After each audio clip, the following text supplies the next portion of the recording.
Part 2. Hindi lang basta nabastos kundi nakaramdam din ng pandidiri si Zia. Bukod sa natanggal ang butones ng damit ay napunit din ang lelayan dahil sa pagpupumiglas. Ngunit si Louie ay hindi man lang makikitaan ng kahit kunting na pagsisisi. Nanginginig si Zia sa galit. Wala kang kwentang tao, napakahayop mo. Aniya saka tuluyang umalis. Nanatiling nakasunod ang tingin ni Louie mula sa glass window ng opisina habang nakangisip. Iiling-iling pa nga niyang inayos ang kurbata bago naupo sa swivel chair. Dahil hindi magtatagal ay matatauhan rin si Zia. Nagmamatapang lang ito ngayon pero alam niyang hindi nito kayang mawala siya. Samantalang kahit nakalabas na sa building ay nanginginig pa rin si Zia sa sobrang kaba. Ramdam pa rin niya sa balat ang pambabastos sa kanya ni Louie. Paulit-ulit ding sumasagi sa isip niya ang sinabi nitong bumalik na siya at kakalimutan nito ang lahat. Lalong-lalo na ang galit nito sa kanya at sa pamilya niya. Nakakapanghina ang nangyari kaya hindi na muna siya umuwi agad. Nang gumaan na ang pakiramdam ay saka siya umuwi sa bago nilang tirahan. Isang maliit na apartment na 2 lang ang kwarto. Napakaliit at masikip kumpara sa dati nilang bahay. Ngunit kailangan nilang masanay sa bagong tirahan dahil ibang-iba na ang buhay nila ngayon kaysa dati. Naabutan niyang nagluluto sa kusina si Maricar. Kamusta si Chris? Anito? Ayos lang po. Gusto niyang ikwento ang nangyari sa pagitan nila ni Louie ngunit hindi niya magawa. May gustong ipahanap si Kuya, Mia Torres daw. Lumingon si Maricar at napakunot noo. Parang pamilyar ang pangalan. Ano bang kailangan ni Chris sa babaeng yan? Wala po kong ideya, pero sa tingin ko ay may kinalaman ito sa kaso ni Kuya. Kung ganon ay san mo naman hahanapin ang Mia Torres na yan? Alam mo ba kung saan nakatira at ano ang trabaho? Napailing si Zia. Kaya tinawagan ko si Lindsay at baka matulungan niya ako sa paghahanap. Si Lindsay, yung model mong kaibigan. Bakas ang disgusto sa boses ni Maricar nang banggitin ang pangalan nito. Si Lindsay kasi ay madalas madikit sa iba't ibang kontrobersya kaya ayaw ni Maricar na mapalapit siya ng husto. Pero kahit magulo ang buhay nito ay walang balak si Zia na tapusin ang pagkakaibigan nila. Nang matapos si Maricar sa pagluluto ay naghain ito ng pagkain. Kumain ka muna, Zia. Ang trabaho mo nga pala, kamusta? Nasabihan ka na kung kailan magsisimula. Hindi po maganda. Binawi nila ang offer kaya maghahanap na lang ako ng ibang trabaho. Ba't ganun? Anong nangyari? Nagkibit-balikat na lamang si Zia at hindi na sinabi ang totoong dahilan. Hinaplos naman ni Maricar ang likod nito. Kung nandito lang sana si Chris ay siguradong gagawa iyon ng paraan para hindi ka na mahirapan, Zia. Huwag kang mag-alala, Ma. Kaya ko naman to, kakayanin natin. Malungkot na napangiti si Maricar. Hindi ka ba galit sakin dahil kinumbinsi kitang makipag-ayos kay Louie? Iniisip ko lang kasi si Arturo at si Chris. Paano na sila kapag tuluyan kayong naghiwalay? Napayakap naman si Zia habang umiiling-iling. Hindi siya galit bagkus ay nauunawaan niya kung saan nanggagaling si Maricar. Iniisip lang nito ang kapakanan ng buong pamilya. Naiintindihan ko naman, Ma. Pero sana sa pagkakataong ito ay magtiwala kayo sakin. Hayaan niyong akuan ko ang responsibilidad. Kaya kong alagaan at protektahan ang pamilyang to. May ilang araw naghanap ng trabaho si Zia ngunit walang tumatanggap sa kanya. Kahit maganda ang records at overqualified sa mga ina-applyan ay hirap pa rin siyang makuha. Kaya napilitan siyang mag-apply sa kahit na anong posisyon magkaroon lang ng trabaho. At pinalad naman sa isang performance company na eksakto pang nagdiriwang ng anibersaryo.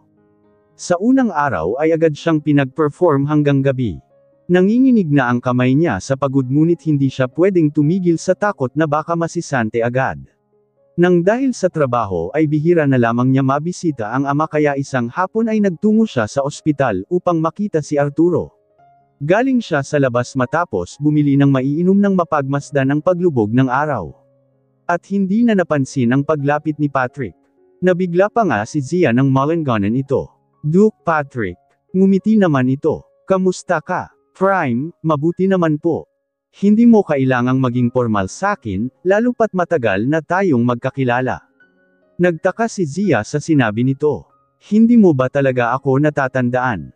Noong maliit ka pa lang ay gustong-gusto mong natutulog sa tent. Binibigyan ka rin palagi ni mama ng ice cream kasi nakukyutan siya sa'yo. Unti-unting nanlaki ang mata ni Zia sa realisasyon. Pat. Natawa naman si Patrick sa katumango. Ako nga, wala nang iba. Tila gustong maiyak ni Zia. Ang kababatang lagi niyang sumbungan kapag malungkot ay isa ng magaling na doktor. Pat, ang dami niyang gustong sabihin ngunit pinili na lamang niyang manahimik. Hanggang sa maglabas ng bank book si Patrick. May laman niyang 2 million, Zia. Para sa hospital bills ni Tito Arturo. Tila napapasong binalik ni Zia ang bank book. Hindi ko matatanggap, yan, Pat I mean, Duke Patrick. Nabitawan naman ni Patrick ang bank book nang hawakan ang kamay ni Zia. Anong nangyari sa kamay mo? Wala lang to, nagtatrabaho kasi ako bilang musician, ani Zia sabay bawi sa kamay na may galos at ilang band-aid. Napabuntong hininga si Patrick at dumukot sa bulsa ng lab gown. Pagkatapos ay muling hinawakan ang kamay ni Zia. Hindi mo dapat hinahayaang magkasugat ka. Paano kung lumala, Eddie, mahihirapan kang tumugtog. Matapos ay pinahiran ang kamay ng medicine cream. Kailangan kong kumilos dahil ako na lang ang inaasahan ng pamilya ko. Mahirap man ay pero kailangan kong magtiis para sa kanila, sinabi niya iyon habang nakatitig sa mukha ni Patrick. Gusto niyang ipaalam na hindi na siya gaya dati na isang mahinang bata na laging umaasa sa iba. Patungo si Zia sa isang restaurant para sa kanyang part-time job. Nang malapit na ay napatingala siya sa TV screen ng isang building. Nasa balita na naman si Louie. Ayon sa caption ay nasa isang festival ito kasama si Bea. Naroon din si Alice na tulak-tulak ang dalaga sa kinauupuan nitong wheelchair. Makikitaan ng iritasyon sa mukha si Louie dahil sa reporter na kinukulit silang makuhanan ng panayam. Kaya si Bea na lamang ang tinanong kung ano ang masasabi nito. Ngumiti naman ang dalaga sa camera. Sobrang saya ko po ngayon lalo na nang makapag-performance sa harap ng maraming tao. Matapos ay tumingin kay Louie. Inaalay ko po ang performance kong iyon sa isang special na tao. Pwede ba naming malaman kung sino at kung paano kayo nagkakilala ng tinutukoy mo, Miss Bea? Tanong muli ng reporter. Awkward na napangiti si Bea. Ayaw malaman ng iba ang totoong nangyari sa nakaraan. Kung saan ay inakala ni Louie na siya ang dahilan kung bakit ito nagising mula sa koma. Kahit na ang totoo ay si Zia naman talaga ang dahilan at nagpanggap lang siya. Nabigla man ngunit inasahan na rin ni Zia na malalaman ng kanyang biyenan ang totoo. Kilala siya ng karamihan sa alta syudad kaya hindi katakataka na makarating ang balita kay Lucia na tumutugtog siya sa restaurant, club, party at kung saan-saan pa na kailangan ng kanyang serbisyo. Nang araw na iyon habang nasa isang mall at tumutugtog ay napansin niya si Lucia sa kumpol ng mga taong nanunood. Hindi man mababakasan ng kahit anong ekspresyon sa mukha ay pansin pa rin ni Zia ang kakaibang tingin nito sa suot niyang mumurahing damit. Nang matapos siyang tumugtog ay lumapit si Lucia. Kung hindi ka na busy ay sumunod ka sakin, anito. At iyon naman ang ginawa ni Zia. Sinundan niya ito sa malapit na coffee shop matapos na sandaling magpaalam sa kasamahang musician. Nang makuha ang order ay saka lang siya kinausap ni Lucia, alam kong magaling ka sa violin, ngunit hindi ko akalaing may talent ka rin pala sa pagtugtog ng piano.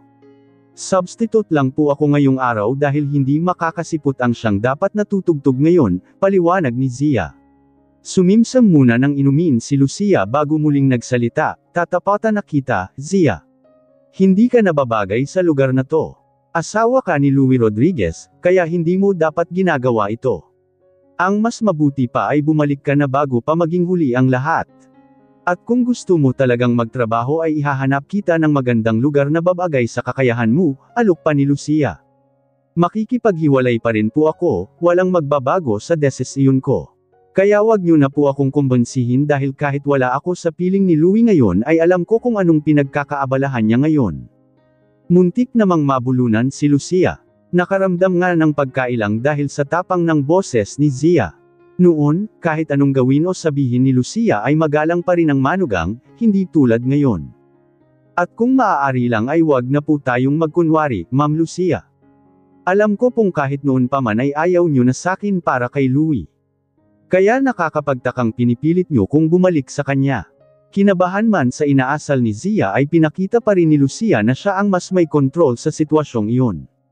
Tama ka, ayoko nga sa'yo para sa anak ko. Pero mas gugustuhin kong magtiis sa'yo kaysa sa Bea na yun. Mas lamang ka sa kahit na anong aspeto kumpara sa babaeng yun. Dudumisan lang niya ang reputasyon ni Louie. Mas lalong tumapang ang ekspresyon ni Zia. Kung ganoon ay tungkol pa rin sa walang kwentang reputasyon ang sadya nito sa kanya. Reputasyong sa umpisa pa lang ang questionable na. Maya-maya pa ay tumayo si Lucia at kinuha ang bag sa tabi. Ipapaalam ko kay Louie na nagkausap tayo ngayon at kukumbinsihin siyang makipag-ayos sa'yo. Matapos ay tuluyan ng umalis sakay ang isang mamahaling sasakyan. Nang malayo na ang kotse sa lugar ay inis na hinagis ni Lucia ang bag sa tabi. Naiirita siyang kailangan niya pang kausapin si Zia na bumalik kahit noon pa man ay pinagdadasal na niyang mawala ito sa landas ni Louie at sa pamilya nila. Habang nasa malalim na pag-iisip ay napatingin siya sa labas ng bintana at nahadjap ng paningin ang isang pamilyar na mukha. Walang hiya, nang gagalaiti niyang bulong habang nakatingin sa taong hindi niya inaasahang makita. Anong tinitingin-tingin mo? Sabay bilang sa driver na nabigla sa sinabi niya. Wala po, ma'am, kabadong sagot ng driver na naguguluhan sa biglaang pagsabog ng galit ng amo. Nanatili muna sandali sa coffee shop si Zia matapos makaalis ni Lucia. Kinakalma ang sarili at pinipigilan ang maging emosyonal. Magpapatuloy pa siya sa pagtugtog mamaya at ayaw niyang makaapekto sa performance ang nararamdaman ngayon. Kinagabihan naman ay nagsimulang umulan habang pauwi si Zia. Patakbo siyang nagtungo sa waiting shed para maghintay ng bus. Kahit gustuhin niya mang magtaksi para makauwi agad ay hindi niya magawa sa mahal ng pamasahe. Nag-uumpisa na siyang lamigin dahil nabasa ng ulan nang mahadjap ng tingin ang isang pamilyar na kotse. Nakababa ang bintana at makikita kung sino ang sakay. Si Louie. Sa tagal ng titigan nila ay kusa rin siyang umiwas.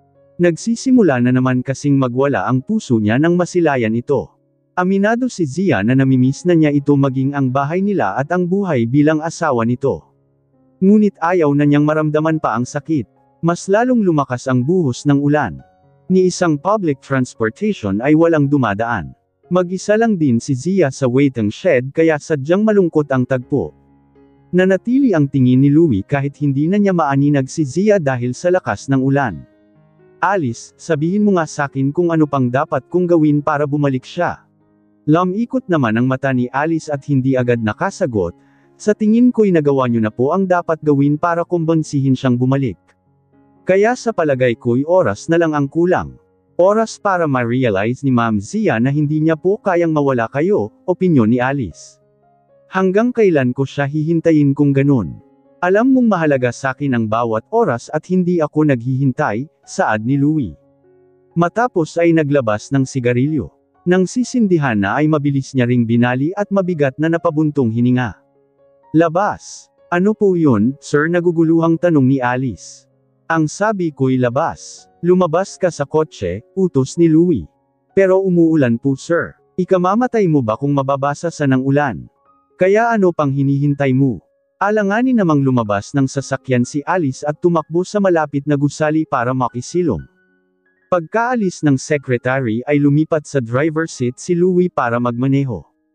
Habang nagpasya na si Zia na sumuong na lang sa malakas na buhos ng ulan kaysa matagalan sa paghihintay ng masasakyan. Tumakbo siya at eksaktong sumabay ang kotse ni Louie. Hop in, Zia. Sigaw nito dahil sa lakas ng ulan. Ngunit hindi siya nagpatinag at tuloy pa rin sa pagtakbo. Makailang beses pa siyang tinawag at binusinahan ni Louie pero hindi niya ito pinansin. Bakas ang iritasyon sa mukha ni Louie dahil sa pagmamatigas ni Zia. Sa huli ay nadaig siya ng sariling emosyon. Nagngingit-ngit siya sa galit para pilitin pa si Zia na sumakay kaya humarurot na siya palayo sa lugar. Tumigil lang nang mag-red ang traffic light. Naiinis siya sa nararamdaman. Ilang araw nang hindi ito maalis sa isip niya kahit si Bea naman ang laging kasama. Hindi niya mahal si Zia at kumbinsidong nasanay lang siya sa presensya nito kaya ganoon na lamang ang pangungulila niya. Hindi pa nakatulong ang tila pagbabago sa paraan ng pagtugtog ni Bea ng violin. Na siyang dahilan kung bakit siya nagising mula sa koma. Pilit niyang inaalala ang narinig noong magising siya ngunit sa tuwing tumutugtog si Bea ay hindi niya maramdaman ang musika nito na labis niyang pinagtataka. Nakauwi naman si Zia nang makahanap ng masasakyan. Bumaba siya sa may kanto at naglakad kung saan ay tanaw na niya si Maricar na may hawak na payong at inaabangan siya. Bakit po kayo nandito, apat ma? Pakopya prime, umuwi muna ako para makapagpahinga, Zia. Teres sa loob at basa ka. Pumasok sila sa apartment at agad kumuha si Maricar ng towel para tulungan siyang tuyuan ang basang buhok.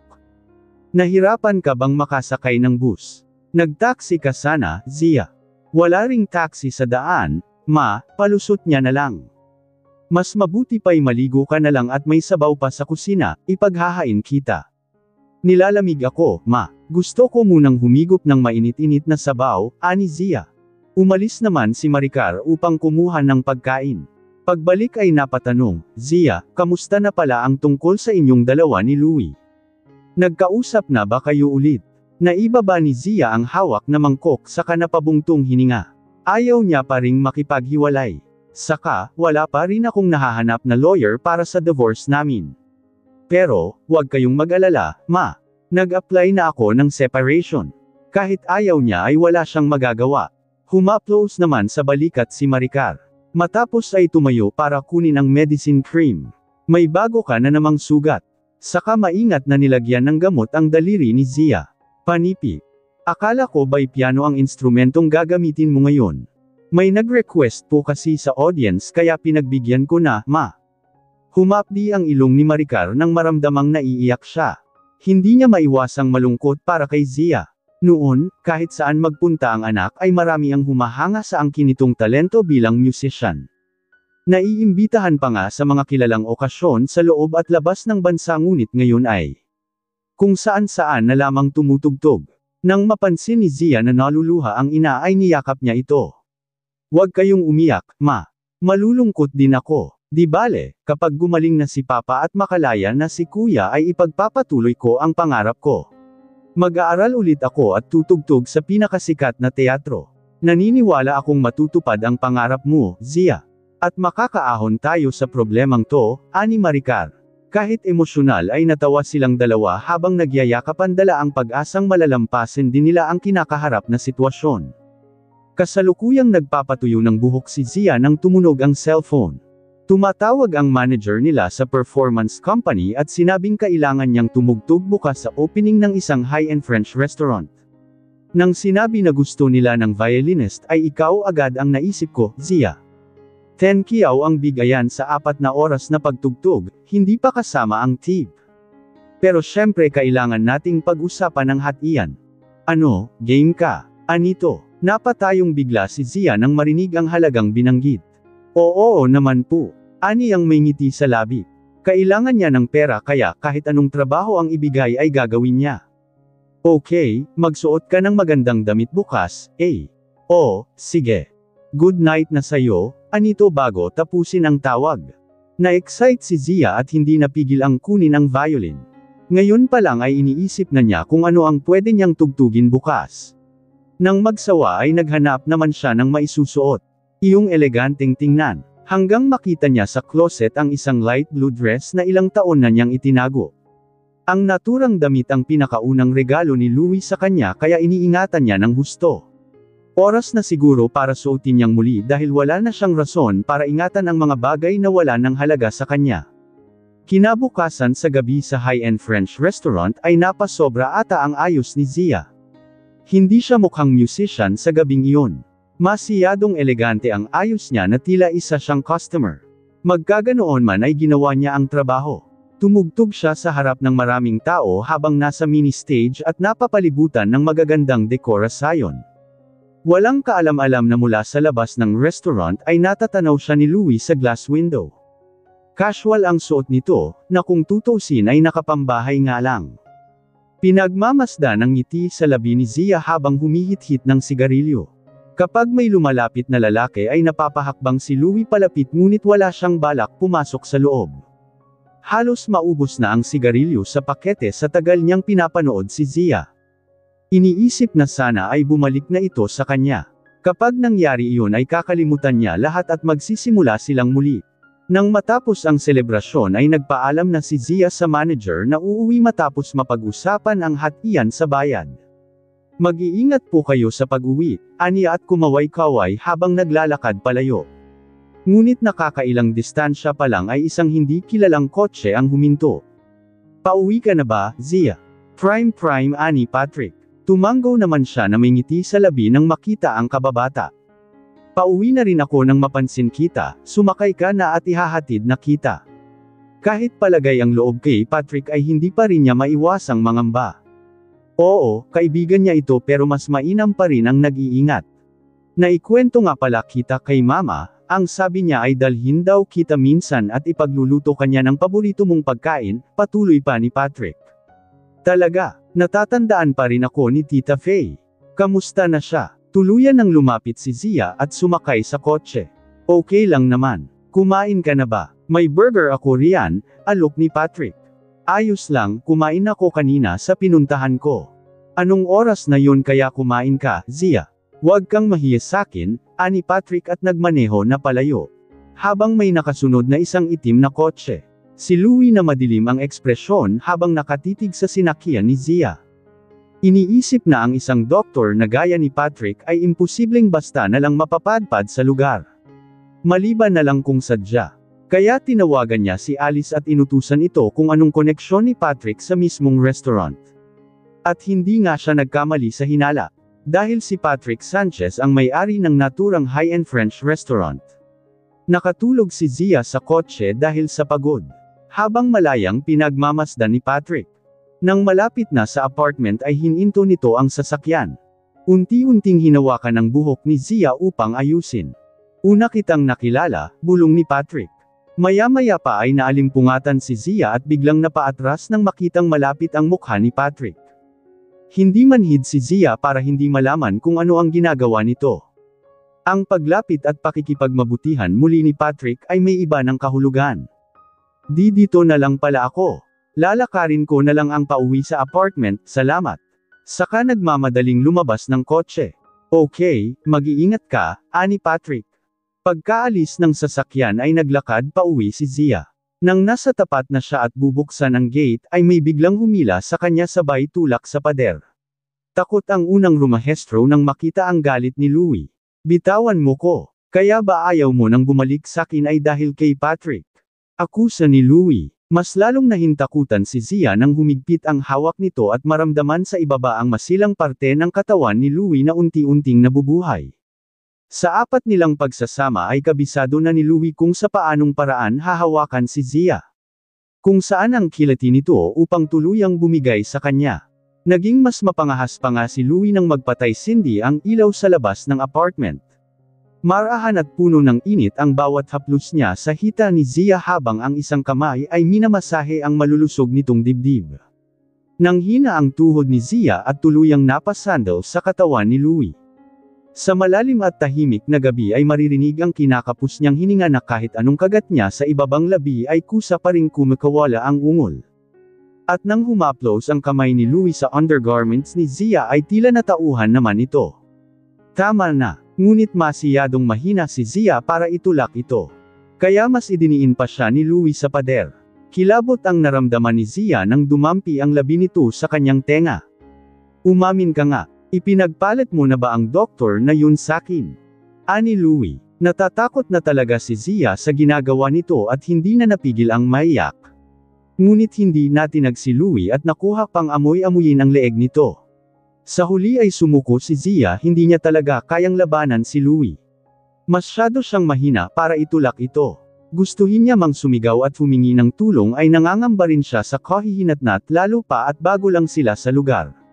Hanggat maaari ay ayaw niyang mapag-usapan ng ibang tao. "Sagutin mo ang tanong ko, Zia. Ba't mo siya kasama?" Tikom ang bibig na umiyak si Zia. Sa tingin niya ay may nangyari noon kay Louie at Patrick kaya ganoon na lamang ang reaksyon nito. Madalas na wala namang pakialam sa ibang tao si Louie ngunit pagdating kay Patrick ay nakikita niya ang galit nito. Ramdam niya sa ospital pa lang na may problema sa pagitan ng dalawa. Ilang sandali pa ay tila kumalma si Louie. Hindi na gaanong mainit ang ulo. Nagawa pang ang ayusin ang nagulong buhok ni Zia at pagkatapos ay binuhat ito pabalik sa kotse. Malamig ang simoy ng hanggan ngunit mas malamig katawan ni Zia. Bahagya pa nga itong nanginginig habang buhat-buhat niya. Matapos may sakay sa sasakyan ay dumiretso naman si Louie sa kabilang bahagi. Ayusin mong sarili mo, utos niya saka ito binigyan ng tissue. Pinagmasdan niya si Zia na panasan ang sariling luha at ang nag-ulong damit. Pero habang pinagmamasdan ito ni Louie ay hindi niya maiwasan na muling mag-init ang katawan. Simula nang hindi na umuwi si Zia ay hindi na rin siya nakakaraos. May pagkakataong naaakit siya sa ibang babae ngunit hindi niya magawa. Tanging si Zia lang ang nakapagbibigay sa kanya ng satisfaction na gusto niya. Nanunuyo ang lalamunan ni Louie at nangangati ang katawang angkinan ito kahit nasa kotse pa sila ngunit kailangan niyang magpigil. Dahil mas lalo lang matatakot si Zia at baka tuluyan nang hindi makumbinsing bumalik sa kanya. Ilang minuto silang tahimik sa loob ng sasakyan. Hindi na emosyonal si Zia at pinakikiramdaman na lamang si Louie. Alam niyang nawalan ito ng kontrol kanina dahil sa pagiging malapit niya kay Patrick. Naging possessive ito ngunit hindi nangangahulugan na may nararamdaman na ito sa kanya. Magkaganoon man ay gustong manigurado ni Zia. Nagseselos ka ba? Nanoot ang tingin ni Louie at ilang sandali pa ay hinaplos ang mukha nito sabay kabig. Huwag kang mag-ilusyon. Gusto ko lang ipaalala sa iyong asawa pa rin kita at hindi ka pwedeng maging malapit sa ibang lalaki. Pero sa iyo ay ayos lang, ganun ba? Ani Zia. Tumalim ang tingin ni Louie. Ang relasyong meron sa kanilang dalawa ni Bea ay hindi ganoon kalalim. Oo, may pagkakataong lumalabas sila at nagkakasama ngunit kung susumian, wala pa talagang nangyayari sa kanila. Pero wala siyang balak na magpaliwanag. Hindi siya ang problema kundi si Zia at ang pakikipagmabutihan nito kay Patrick. Naghintay si Zia na magpaliwanag ito ngunit wala siyang narinig. Kaya ano pang ginagawa niya sa loob ng sasakyan nito? Wala nang rason para magtagal pa siya kaya binuksan niya ang pinto ng kotse. Pero agad naman siyang pinigilan ni Louie. Sandali lang. Muling naupo si Zia ngunit nagsindi lang ng sigarilyo si Louie. Tuldok-tuldok. Siya naman itong hindi na natuto ay naghintay muli. Hanggang sa inilabas nito ang wallet para kunin ang credit card. May limit na hanggang 2 million ito kada buwan. Kapag kinyo lang ay magsabi ka lang. Bahagya siyang napanganga. Hindi akalaing sa kabila ng lahat ay kaya pa rin palang magpakatao ni Louie.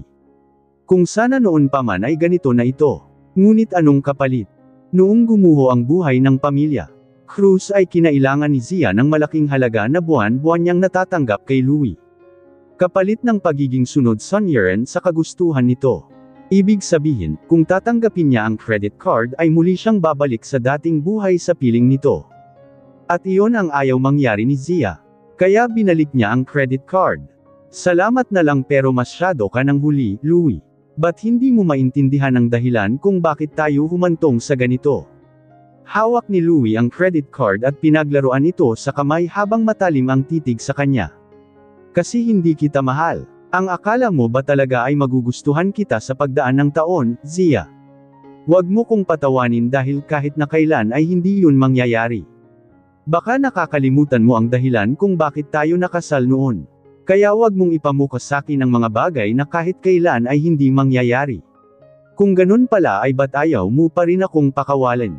Ba't hindi mo nalang pakasalan si Bea tutal at gustong-gusto mo naman pala ng asawang magiging sunod-sonyeran sa gusto mo?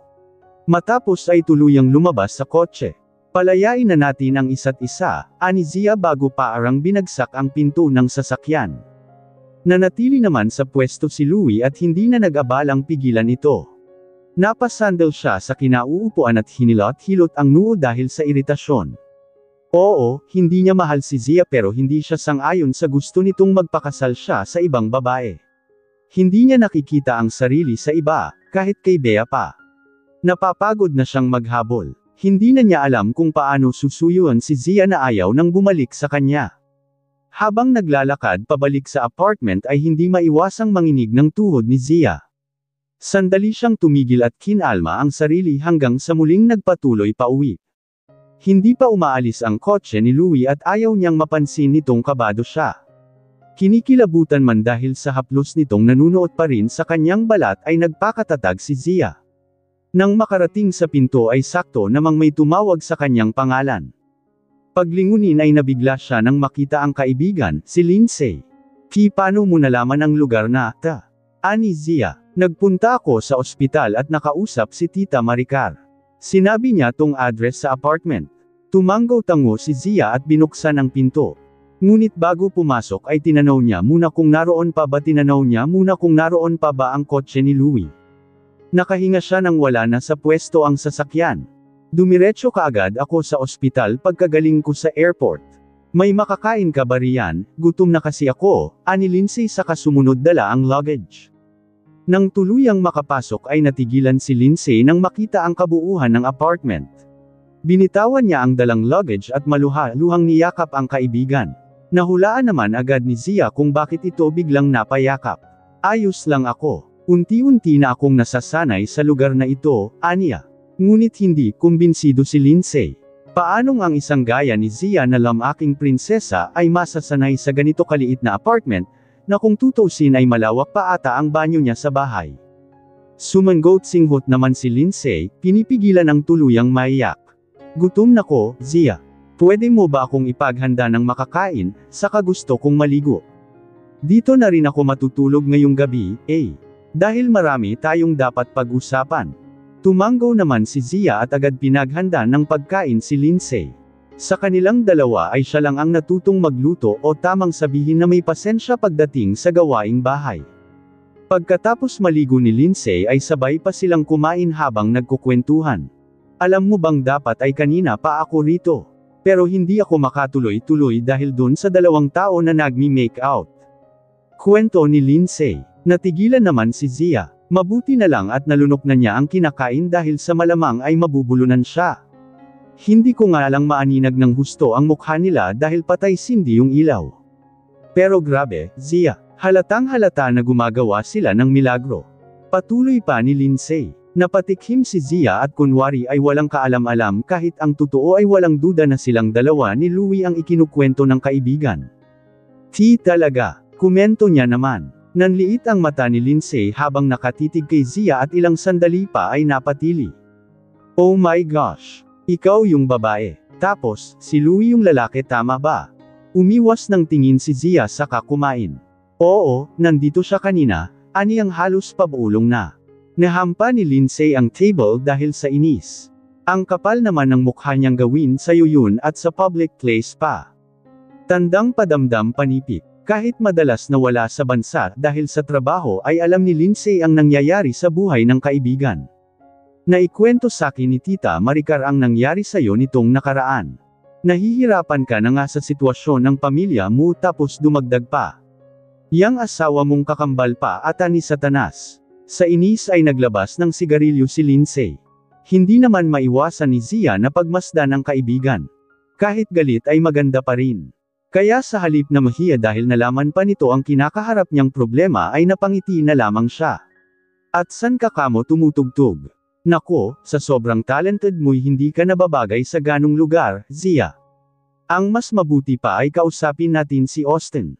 Doon ka sa hotel niya tumugtog mas malaki ang kikitain mo sa lugar na yon. Kinausap ko na siya at nagsabi naman siyang babayaran ka ng 2,000 per hour tapos every other day pa ang day off. Na-appreciate ni Zia ang kabutihan nito ngunit ayaw na niyang abalahin pa si Lindsay sa problema niya ngayon.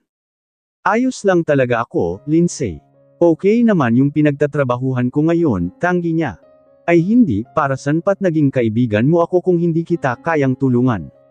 Saka, wag kang mahihiya roon kay Austin. Matagal kaming nagkarelasyon noon kaya siguradong ayos lang sa kanya na humingi ako ng kaunting pabor. Naiilang na napangiti si Zia. Nahihiya talaga siyang naaabala pa ang kaibigan. Saka, may isa pa pala akong ikukwento sa'yo. Gosh, muntik ko nang makalimutan, buti na lang at naalala ko. Tuldok-tuldok. Natatandaan mo ba yung sikat na musician, si Mr. Samuel? Tumanggo si Zia. Paano ko naman makakalimutan, teacher ko siya. Siya ang nagturo sakin kung paano tumugtog ng violin, piano at iba't iba pang instrumento. Ngunit nawalan sila ng komunikasyon sa isa't isa nang magtrabaho ito sa ibang bansa. Ganito kasi, ang chika ay babalik na raw ito ng bansa dahil sa offer ng isang kilalang businessman. Sino at ano kayang kailangan, no? Natigilan si Zia at sandaling napaisip. Parang kilala ko na kung sino yung businessman, si Louie. Sa pagkakaalam ko ay gusto talagang makaharap ni Bea si Teacher Samuel. Parang gusto ring maging student. Nanlaki ang mata ni Lindsay. Bea, as in, yung babaeng sinasabi ni Tita Maricar na kinababaliwan ngayon ng asawa mong masama ang ugali. Hindi makapaniwalang tanong ni Lindsay na tinanguan niya. Eksaheradang napasinghap si Lindsay pagkatapos. Grabe, naniniwala na talaga akong maliit ang mundo. Sinong mag-aakalang connected pala kayong apat sa isa't isa? Tandang padamdam. Tapos kung hindi pa dahil sa nangyaring aksidente noon kay Louie ay malamang na nasa ibang bansa ka nakasama si Teacher Samuel. Namamayagpag bilang isang sikat na musician. Iiling-iling na hindi makapaniwala si Lindsay at saka humithit sa sigarilyo. Ang dami mong sinakripisyo para kay Louie pero ito lang ang gagawin niya sa'yo. Napakagago talaga. Napabuntong hininga naman si Zia, ang totoo ay nakausap ko noong isang araw si Teacher Samuel. Tumawag siyang bigla sakin. Ang gusto niya ay muli akong i-manage habang nandito siya sa bansa. Umaliwalas naman ang ekspresyon ni Lindsay. Mabuti kung ganun. Huwag mong sayangin ang pagkakataon, Zia. Tuparin mong pangarap mong naudlot dahil sa lalaking ang sarap putulan ng at saka napadaing sa inis. Nakangiti namang tumanggo si Zia. Nang matapos silang kumain ay naghugas siya sandali ng plato habang agad namang nakatulog sa kwarto si Lindsay dahil sa pagod. Kinaumagahan ay dinala ni Lindsay si Zia sa Lopez Hotel para kausapin si Austin. Nahihiya nga siya sa binata dahil nakikita niyang interesado pa rin ito kay Lindsay kaya siguro hindi makatanggi sa pakiusap nito. Nagka-special treatment patuloy siya at hindi na dumaan sa tamang proseso sa pag-apply ng trabaho. Pagkatapos matanggap ay ang mismong manager pa ng hotel ang nag-asikaso kay Zia para maging pamilyar siya sa lugar. Nang may one si Lindsay ay nagtanong si Austin, sobrang close niyo siguro sa puntong gagawin mo ang lahat para sa kanya. Oo naman, kung hindi dahil sa kanya ay hindi ganito kalayo ang narating ko ngayon. Siya ang nagbigay sa akin ng pangalawang buhay ng mga panahong naulila ako. Nagsilbi siyang pangalawang magulang ko. Inaruga at pinakain ako sa loob ng 6 na taon kaya utang ko sa kanya ang lahat ng meron ako ngayon. Kumatok sa pinto si Alice sa kamaingat na pumasok sa opisina nang makitang may kausap si Louie sa cellphone. Gusto ni Alice i-report ang kasalukuyang ginagawa ni Zia bilang utos nito. Ngunit iyon na pala ang pinag-uusapan ni Louie at Lucia sa linya. Hanggang kailan mo hahayaan si Zia sa ginagawa niya? Saad ng ina. Kung hindi ako nagkakamali ay kaibigan mo itong si Austin, di ba? Kausapin mo siya tungkol kay Zia. At ito namang Lindsay. Ang balita ko ay hindi maganda ang reputasyon niya. Hindi mo dapat hinahayaang mapalapit si Zia sa ganitong klaseng tao, litanya pa ni Lucia. Imi, hindi ko hawak ang buhay ni Zia. Ni hindi na nga siya umuwi, kaya anong magagawa ko? Iritado ngunit magalang pa rin na tugon ni Louie. Hindi naman nakaimik si Lucia dahil alam niya ang nangyayari. Magkaganoon man ay inaalala lang niya ang sasabihin ng ibang tao sa oras na may makaalam na nagtatrabaho ang manugang sa isang hotel. Ayaw niyang madumisan ang reputasyon nilang pamilya. Kung wala na kayong sasabihin ay ibababa ko na tong tawag, saad ni Louie. Matapos ay binalingan si Alice na matiyagang naghihintay na matapos siya sa pakikipag-usap. Totoo bang nasa Lopez Hotel si Zia at nagtatrabaho kay Austin? Paano nangyari yun? Tumanggo naman si Alice habang ang mata ay nasa jewelry box na nasa working table. Iniisip na hindi na ibalik kay Zia ang singsing na persegido talagang makipaghiwalay. Habang si Louie ay suot pa rin ang wedding ring para ipakita na happily married siya kahit hindi naman iyon ang nangyayari. Dahil para sa kanya ay hindi mahalaga ang kasal nila ni Zia. Inimbestigahan ko na po ang nangyari. Ang model na si Lindsay ang siyang dahilan kaya nagkakilala ang dalawa. Sa ngayon ay inaalam ko pa kung anong history meron itong si Lindsay at Ma'am Zia. Umiling-iling si Louie. Wala siyang pakialam sa modelo. Ang inaalala lang niya ay si Patrick Sanchez. Dahil hindi mawala sa isip niya kung paano ito tumingin kay Zia. Hindi maipagkakailang interesado ito sa kanyang asawa. Pabagsak siyang naupo sa swivel chair. Pakitawagan nga si Michael at sabihin mong tutuloy ako sa Lopez Hotel mamaya, utos niya. Medyo natigilan naman si Alice. Noon pa man ay hindi na mahilig makipag-socialize si Louie kahit anong aya ng mga kaibigan. Ngunit dahil may kinalaman sa Lopez Hotel ay nagbago ang isip nito. Nang hindi gumalaw si Alice ay tiningnan ito ni Louie. May gusto ka pa bang sabihin? Wala na po, sir. Sige at ipapaalam ko kay Sir Michael ang pagpunta niyo mamaya sa hotel, ani Alice saka nagmamadaling lumabas ng office. Pasado alas 8 ng gabi sa Lopez Hotel ay abala si Austin nang dumating ang grupo ni Michael at naupo sa mahabang sofa. May kasamang mga babae na ang karamihan ay interesado kay Louie. Lumapit si Austin sa grupo. What a rare sight na makita ka rito Louie, aniya na binigyan pa ito ng alak sa kasamalo sa grupo. Binaliwala ni Louie ang sinabi nito dahil ang atensyon ay nasa unahan, kay Patrick na hindi niya inaasahang nandoon din sa gabing iyon. Ilang sandali pa nang tuluyang lumabas si Zia mula sa backstage. Tiningnan niya muna ang mga guest na may ngiti sa labi nang mahadjap si Louie na madilim ang ekspresyon. Agad siyang kinabahan. Pakiramdam niya ay may mangyayaring hindi maganda. Magkaganoon man ay pinili niyang kumalma. Makailang beses siyang huminga ng malalim bago tumugtog. Kahit nanginginig ang kamay ay hindi naman nakaapekto sa performance niya ang nararamdaman. Habang si Louie ay unti-unting na-relax nang marinig ang pagtugtog ni Zia.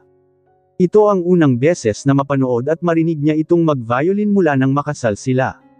Hindi man pamilyar ang musika ngunit may parte sa kanyang tila narinig na ito noon pa. Habang inaalala kung saan at kung kailan niya narinig ay natapos na sa pagtugtog si Zia. Matapos ay pinalakpakan ng mga guest. Maging si Michael ay malakas din ang pag-cheer. Hindi pa nga nakontento at sinadyang lumapit para bumati. Naalarma naman si Zia dahil noon pa man ay hindi na maganda ang pakikitungo nito sa kanya. Ang kapatid kasi nitong si Megan ay may gusto noon kay Louie at naghahangad na maging kabiyak.